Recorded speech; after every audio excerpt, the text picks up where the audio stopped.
वस्त्र एवं उनकी सुरक्षा। आज अपना टॉपिक रहेगा वस्त्र एवं उनकी सुरक्षा। वस्त्र एवं उनकी सुरक्षा तथा रख रखाव।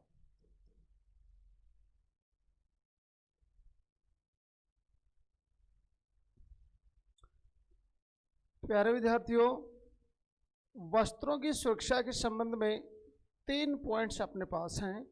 देखिए,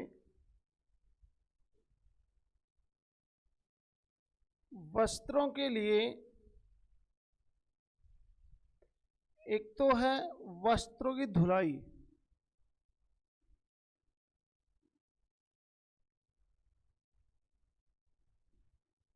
वस्त्र धुलाई। अपने पास दूसरा है वस्त्रों पर प्रेस और आगे है वस्त्रों की सुरक्षा।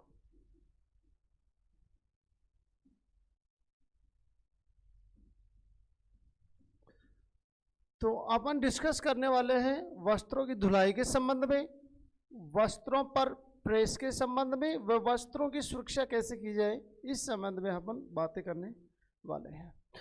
तो सबसे पहले हम जाने वस्त्रों की धुलाई। तो प्यारे विद्यार्थियों, वस्त्रों की धुलाई के संबंध में 3 विधियां प्रचलित होती हैं। 3 विधियां काम में ली जाती हैं वस्त्र धुलाई के लिए, जिसमें पहली है विलायक विधि। विलायक विधि। दूसरी है रासायनिक विधि।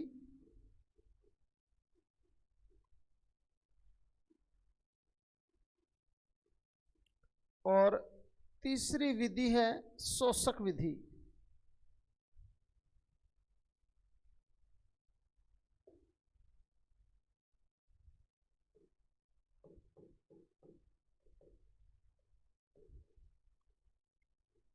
शोषक विधि, रासायनिक विधि और विलायक विधि। 3 विधियों के माध्यम से वस्त्रों की धुलाई की जाती है। हम सबसे पहले जानेंगे विलायक विधि में क्या क्या काम में लिया जाता है। सामान्यतः हम जैसे देखें कि किसी कपड़े पे, किसी वस्त्र पे दाग लग जाता है, तो उस दाग को हटाने के संबंध में क्या प्रयोग में लिया गया, क्या उसमें धुलाई के समय विलायक मिलाया गया, उसमें मिक्स किया गया, उसमें देखें तो विलायक विधि में सामान्यतः केरोसिन, पेट्रोल एवं ग्लिसरीन काम में ली जाती है। ध्यान रहे, वस्त्र धुलाई की 3 विधियां हैं, विलायक विधि, रासायनिक विधि और शोषक विधि। विलायक विधि में केरोसिन, पेट्रोल एवं ग्लिसरीन प्रयुक्त की जाती है, जबकि रासायनिक विधि में देखें तो सुहागा, नींबू रस और ऑक्जेलिक अम्ल,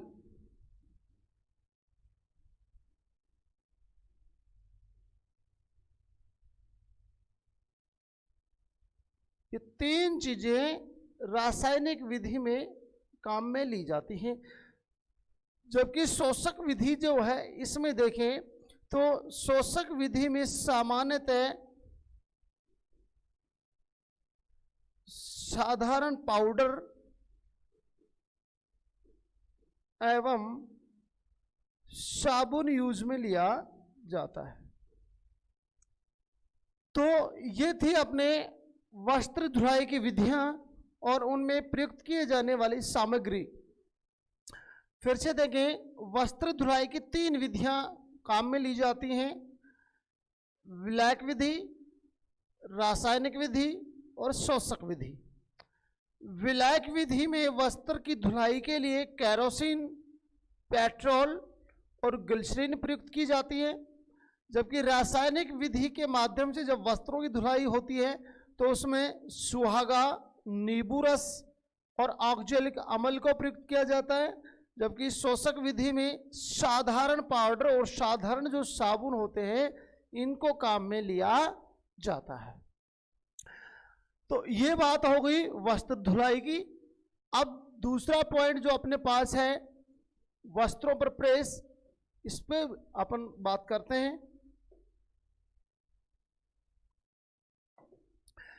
देखिए, वस्त्रों पर प्रेस से पूर्व क्या कुछ खास बातें ध्यान रखनी चाहिए। पहली बात, प्रेस करने से पूर्व वस्त्रों को साफ कर लेना चाहिए।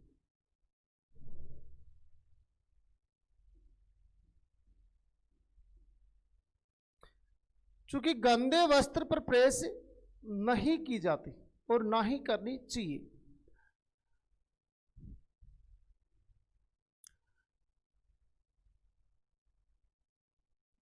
नमी युक्त वस्त्र पर प्रेस करनी चाहिए। देखिए, नमी युक्त का मतलब ये नहीं है कि आप गीले कपड़े पे प्रेस करेंगे। हल्की नमी होनी चाहिए वस्त्र में, जिससे कि प्रेस जो है वो अच्छे से तह रूप से सिलवटें दूर कर सके।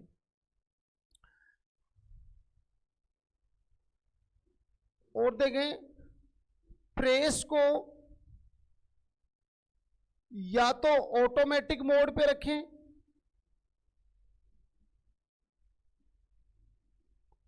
या कपड़े की जो कपड़ा कैसा है, कपड़ा सूती है, कपड़ा रेशमी है या कैसा है, कपड़े की क्वालिटी के हिसाब से प्रेस को एडजस्ट कर लेना चाहिए। और प्रेस सामान्यतः क्यों करते हैं, तो कपड़े की सिलवटें दूर करने हेतु प्रेस की जाती है। कपड़े की सिलवटें दूर करने के लिए जो है प्रेस काम में ली जाती है।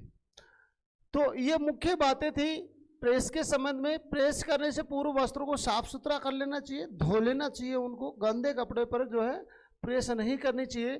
प्रेस को या तो कपड़े की क्वालिटी के हिसाब से आप एडजस्ट कर लें या फिर प्रेस जो है उसको ऑटोमेटिक मोड पे ले जाएं, ताकि वो कपड़े की क्वालिटी के हिसाब से जो है उष्मा देना शुरू कर दे। इसके अलावा प्रेस को कपड़े पर करते हुए सावधानी बरतनी चाहिए और जो है कपड़े के जलने का भी ध्यान रखें।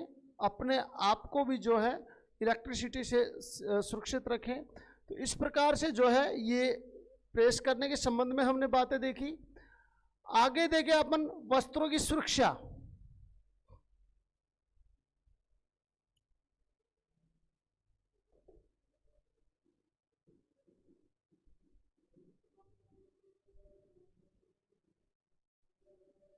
वस्त्रों की सुरक्षा,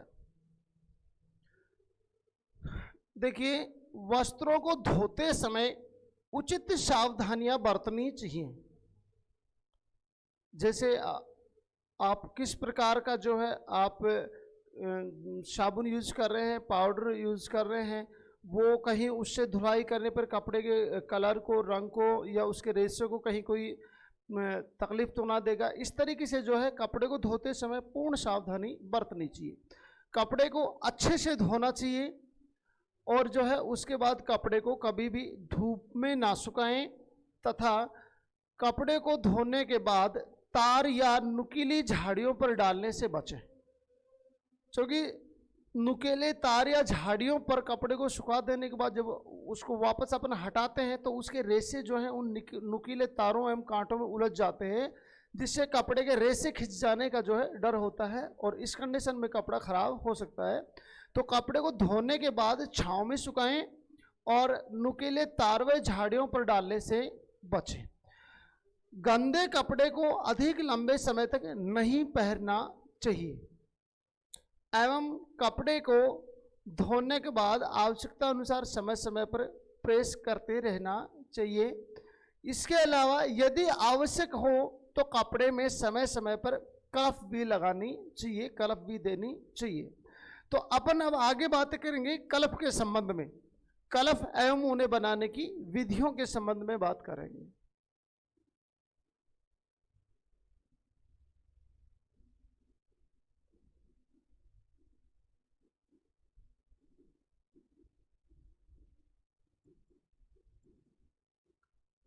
कलफ एवं उन्हें बनाने की विधियां, सबसे पहले हम देखेंगे मैदे का कलफ।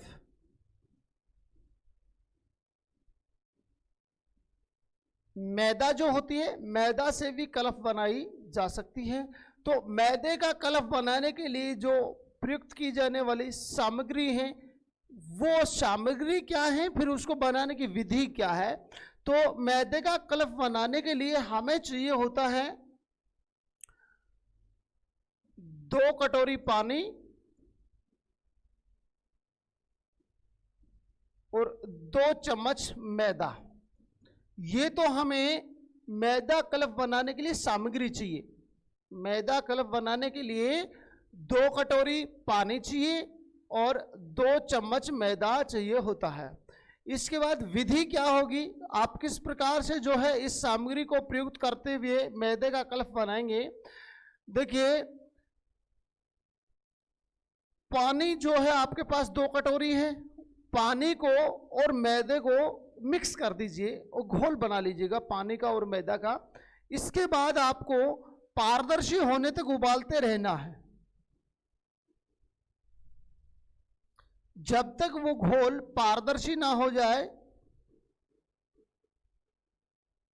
तब तक उसको उबालते रहना है। जैसे ही पानी का और मैदे का घोल जो आपने बनाया था वो पारदर्शी हो जाए तब उसको उतार लेना चाहिए और फिर ठंडे पानी में आवश्यकता अनुसार उसको मिलाकर जो है आप कपड़े में कल्प के रूप में उसको प्रयुक्त कर सकते हैं। तो फिर से देखें आप कि मैदे का कल्प कैसे बनता है। तो इसके लिए अपने को सामग्री के रूप में चाहिए होता है 2 कटोरी पानी और 2 चम्मच मैदा। इसके बाद विधि क्या है होगी अपनी, 2 कटोरी पानी में 2 चम्मच मैदा को मिलाकर उसका घोल बना लीजिएगा और उस घोल को तब तक आप उबालते रहें जब तक वो पारदर्शी ना हो जाए।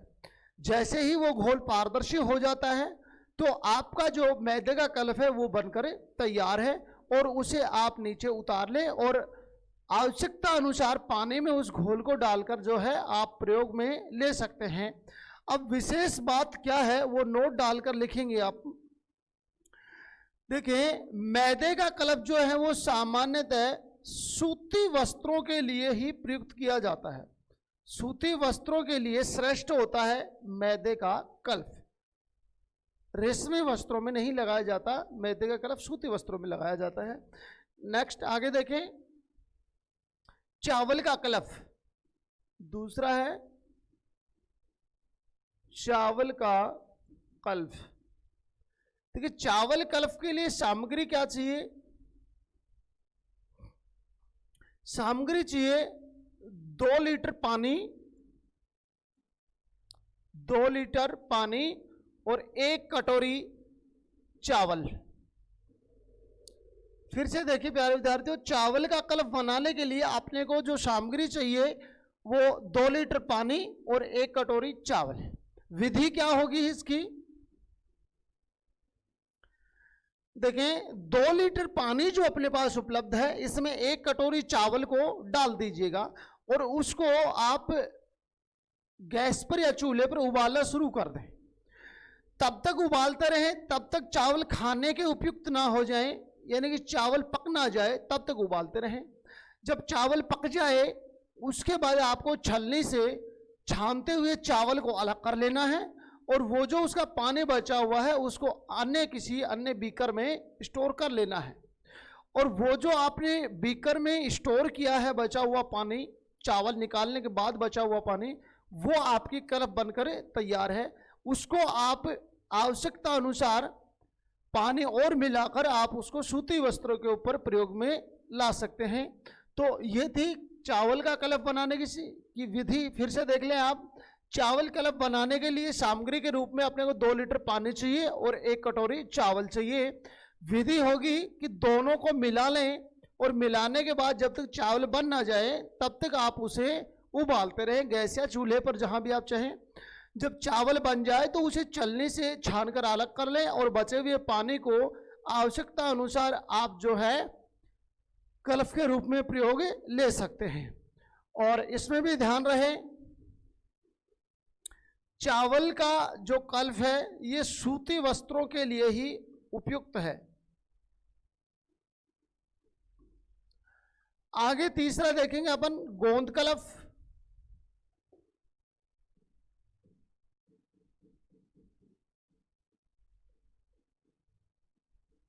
देखिए, गोंद कलफ में अपने को सामग्री क्या चाहिए? सामग्री चाहिए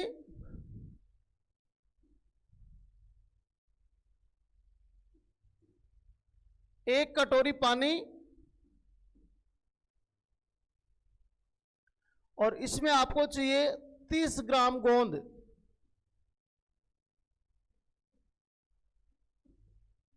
एक कटोरी पानी और 30 ग्राम गोंद चाहिए। अब विधि क्या होगी? सबसे पहले आप गोंद जो है इसको महीन पीस लेंगे।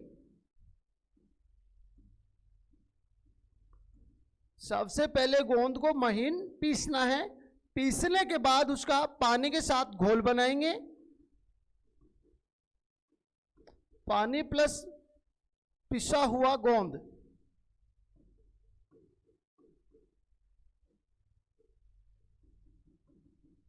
दोनों का घोल बनाने के बाद पारदर्शी होने तक उसे उबालते रहेंगे। देखिए, जो गोंद है उसे महीन पीसना है। पीसने के बाद आपके पास जो पानी उपलब्ध है उसमें मिला लेंगे और उसको पारदर्शी होने तक जो है अपने उबालते रहेंगे। जब पारदर्शी हो जाए तो मान लो आपका गोंद का कलफ बनकर तैयार है। इसके बाद वो आपका जो तैयार हुआ गोंद का कलफ है उसको आप आवश्यकता अनुसार उपयोग में ला सकते हैं।